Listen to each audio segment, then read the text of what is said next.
سابق chief justice Iftikhar Chaudhry نے 2011 میں ٹیتھیان کمپنی کا لائسنس منسوخ کر دیا۔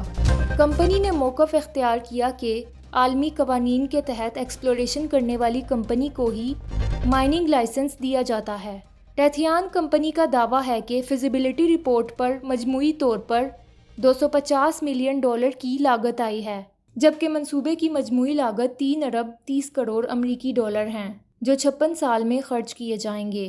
کمپنی کے بقول بلوچستان کی صوبائی حکومت نے مسئلے کے حل کے لیے ملاقات کی متعدد درخواستوں کا خاطر خواہ جواب نہیں دیا، جبکہ ٹیتھیان کمپنی نے مسئلے کے حل کے لیے مذاکرات کی راہ اپنانے کو ترجیح دی۔ ٹیتھیان company supreme court of Pakistan کا یہ فیصلہ لے کر عالمی ثالثی عدالت میں چلی گئی، جہاں پر کمپنی کی اپیل منظور کر لی گئی، کیونکہ انہوں نے $250 ملین کی انویسٹمنٹ کر کے ایکسپلوریشن مکمل کی تھی اور معاہدے کے تحت انہیں لائسنس جاری ہونا تھا۔ کمپنی کا موقف تھا کہ اسے کانکنی سے روکنا غیر قانونی اور معاہدہ شکنی ہے۔ اس کے بعد حکومت بلوچستان نے چاغی کے علاقے میں سونے اور تانبے کے ذخائر کا منصوبہ خود چلانے کا فیصلہ کیا۔ اس دوران ڈاکٹر سمر مبارک نے میڈیا پر آ کر کہا تھا کہ یہ سونا ہم خود نکال سکتے ہیں اور ہم اس سے سالانہ $131 بلین کما سکتے ہیں۔ کمپنی نے ڈاکٹر سمر مبارک کو ریکورڈک منصوبے پر کام سے روکنے کے لیے عالمی عدالت میں درخواست کی۔ عالمی ثالثی عدالت نے ڈاکٹر سمر مبارک کے خلاف ٹیتھیان کمپنی کی درخواست مسترد کر دی۔ سمر مبارک اور حکومت بلوچستان کو مائننگ کی اجازت دے دی گئی۔ اس کے بعد کمپنی نے عالمی عدالت میں سرمایہ کاری کے نقصانات کے ازالے کے لیے دلائل دیے، جو کہ تقریباً $220 ملین کے برابر تھے۔ اس طرح کمپنی 1997 سے 2010 تک انویسٹمنٹ میں ہونے والے نقصانات کا کیس جیت گئی۔ ٹیتھیان کمپنی نے لائسنس کی منسوخی پر پاکستان پر $11 ارب کے ہرجانے کا دعویٰ کیا۔ عدالت کی کارروائی سالوں تک چلتی رہی۔ ریکارڈک کیس پر پاکستان کے اربوں ڈالرز خرچ ہوئے۔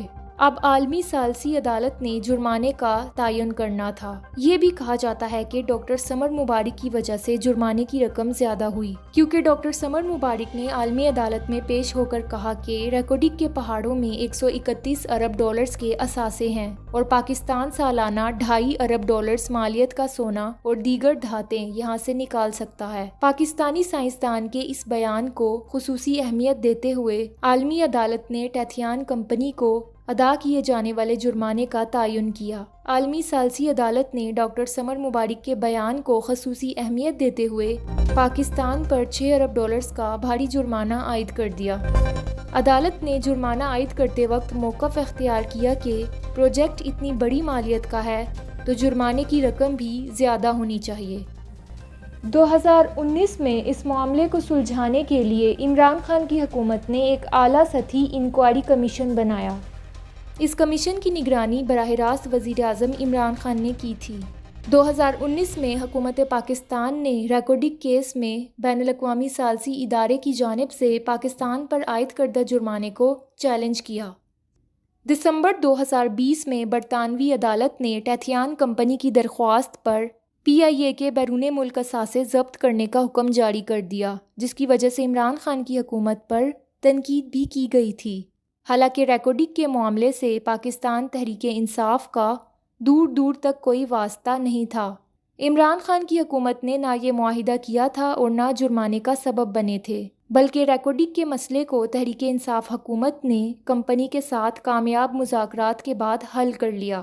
پاکستان پر عائد $6 ارب کا جرمانہ معاف کروا لیا گیا اور پاکستان کا حصہ 25% سے 50% کروایا گیا، یعنی اب پاکستان کا کمپنی کے ساتھ نیا معاہدہ طے پایا گیا۔ نئے معاہدے کے مطابق پاکستان کا شیئر 50% ہوگا، جبکہ پہلے پاکستان کا شیئر 25% تھا۔ اس طرح بلوچستان میں ریکارڈک کے مسئلے کو بالآخر عمران خان حکومت نے پاکستان کے حق میں حل کر لیا۔ اب کمپنی پاکستان میں $10 ارب کی سرمایہ کاری کرے گی۔ پاکستان کے بیرون ملک اثاثے بھی فروخت ہونے سے بچا لیے گئے، جس کی وجہ سے پاکستان کو اربوں ڈالرز کا نقصان ہو سکتا تھا۔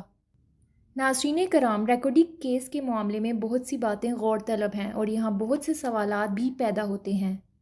ٹیتھیان کمپنی سے معاہدہ منسوخ ہونے کے بعد کیا ہوا اور ان 8 سالوں میں وہاں سے کتنا تانبا اور سونا نکالا گیا؟ کس نے نکالا، یہ تفصیلات کسی کو نہیں معلوم۔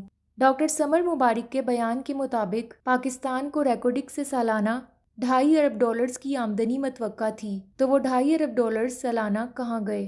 ایک سوال یہ بھی پیدا ہوتا ہے کہ جب سن 2000 میں ریکارڈک پروجیکٹ بین الاقوامی شہرت یافتہ کمپنی BHP سے TCC کو منتقل کیا جا رہا تھا تو اس وقت کی کابینہ نے اسے مسترد کیوں نہیں کیا، جبکہ تمام حکومتوں کو معلوم تھا کہ یہ مقدمہ چل رہا ہے، جرمانہ بھی ہوگا، تو اس حوالے سے کسی حکومت نے کوئی کام کیوں نہیں کیا؟ حالانکہ اگر ٹھیکہ دینے کے معاملے میں رشوت دینے کا معاملہ ثابت کر دیا جاتا تو معاملہ بالکل برعکس ہوتا۔ یہ معاہدہ معین قریشی کے غیر منتخب قائم مقام نگران سیٹ اپ نے کیا تھا، اسے کسی سوال کے بغیر 2008 تک جاری کیسے رہنے دیا گیا؟ یہ بھی سوال پیدا ہوتا ہے کہ ریکارڈک کے ذخائر کی کوئی آزادانہ جانچ کیوں نہیں کروائی گئی؟